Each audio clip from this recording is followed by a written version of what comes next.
Next topic है हमारे पास protection from weeds. ठीक है, तो देखो इससे पहले प्रिपरेशन ऑफ सॉइल हमने देखा। ठीक है, एग्रीकल्चर प्रैक्टिसेस में सबसे पहले प्रिपरेशन ऑफ सॉइल जिसमें टाइलिंग और प्लगिंग कर रहे थे, फिर सोइंग जैसे बीजों को बोना।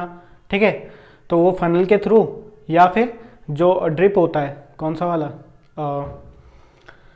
जो हमारा सीड ड्रिल होती है, ठीक है, उसके थ्रू सीड्स को क्या कर रहे थे हम, शो कर रहे थे। उसके बाद क्या आया, उसके बाद फर्टिलाइजर्स वगैरह ऐड करना, फर्टिलाइजर्स, मैन्योर। उसके बाद इरिगेशन, और इरिगेशन के बाद है हमारे पास प्रोटेक्शन फ्रॉम वीड्स। तो देखो प्रोटेक्शन फ्रॉम वीड्स दो टाइप से होती है ना। एक तो देखो, एक तो वो वाली वीड्स होती है जो कि फसल क्रॉप कटने के बाद जब हम नई फसल को उगाते हैं उससे पहले जो उसमें बहुत सारी वीड्स होती है ना, घास होती है अनवांटेड, उसको हटाने के लिए उसको हटाने के लिए हम हो का यूज़ करते हैं, है ना। हो इस टाइप का एक फनल टाइप एक शेप रहता है उस पर नीचे, ठीक है, एक कर्व्ड शेप रहता है, जिससे कि क्या हो जाता है, जितनी भी जो प्लगिंग करके जो उखड़ी हुई घासें रहती हैं ना, उसको निकालने के लिए हो का यूज़ होता है। बट अगर जब हम फसल लगा देते हैं उसके बाद जो घासें होती हैं वहाँ पे, उसके लिए भी अलग अलग चीज़ें यूज़ होती है वीड्स को हटाने के लिए। ठीक है, तो उसमें से एक है खुरपी। ठीक है, खुरपी के थ्रू क्या कर देते हैं, हम उसको हटा देते हैं। तो खुरपी से हटाने मतलब इस तरीके का शेप होता है, ये इस टाइप का शेप होता है। तो ये ह्यूमन पावर इसमें यूज़ होती है, तो वो आराम से इस तरीके से हटाता है उससे। ठीक है, और दूसरा इसके लिए वीडीसाइड्स आते हैं। वीडीसाइड्स जैसे पेस्टिसाइड है पेस्ट को हटाने के लिए, है ना। वीडीसाइड्स आते हैं जो कि इस घास को खत्म कर देते हैं ना, खराब कर देते हैं इस घास को।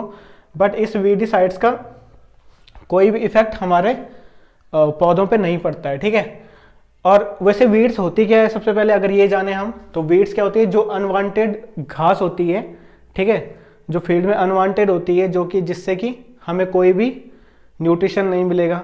ठीक है, तो वो क्या करेगी, देखो अब देखो हमने एक फील्ड में क्या कर रखा है, बहुत सारे मतलब क्रॉप उगा रखे हैं यहाँ पे इस तरीके से, और उनके बीच में अगर घासें होती है तो वो घासें क्या करेगी, कम्पीट करेगी इन प्लांट्स के साथ, जो कि हमारे लिए इंपॉर्टेंट है। जो क्रॉप हमने बो रखी है उसके साथ क्या करेगी, कम्पीट करेगी। किसके लिए, सॉइल से न्यूट्रिशन के लिए, वाटर के लिए और सनलाइट के लिए, जिससे कि फिर हमारे जो प्लांट्स हैं, हमारी जो क्रॉप है, उनको कम न्यूट्रिशन मिलेगा। इसलिए इन वीड्स को हटाना बहुत जरूरी है। ठीक है, तो आप लिख सकते हो यहाँ पे, in a field many other undesirable plants may grow naturally along with the crop. ठीक है, तो क्रॉप के साथ नेचुरली ये क्या हो जाते हैं, उग जाते हैं। अब इनमें से कई सारी क्या होती है, पॉइजनस होती है ना।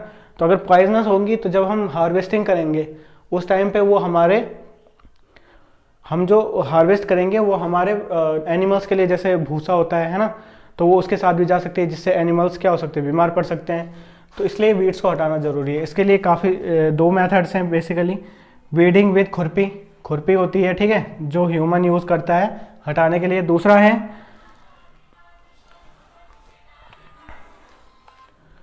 दूसरा हमारे पास weeds are controlled by using certain chemicals called weedicides. तो वीडीसाइड कौन से होते हैं, 2,4-D करके होते हैं ये। ठीक है, तो इसको इस तरीके से मतलब वाटर के साथ मिला के इसको छिड़का जाता है, वहाँ पे अपने फील्ड में छिड़का जाता है, जिससे कि ये घासें खत्म हो जाती है। ठीक है, बट इसको छिड़कते समय जो ह्यूमन है, ये ह्यूमन के लिए बहुत ज़्यादा क्या होती है, हार्मफुल हो सकती है, पॉइजनस हो सकती है। तो मास्क वगैरह पहन के, ग्लव्स वगैरह पहन के अच्छे से जितना दूर हो सके अपनी बॉडी से उतना उस स्प्रे को दूर रखना है। ठीक है, क्योंकि हार्मफुल होता है थोड़ा। तो इस तरीके से हम क्या करते हैं, वीड्स को अलग कर सकते हैं। ठीक है, नेक्स्ट देखते हैं।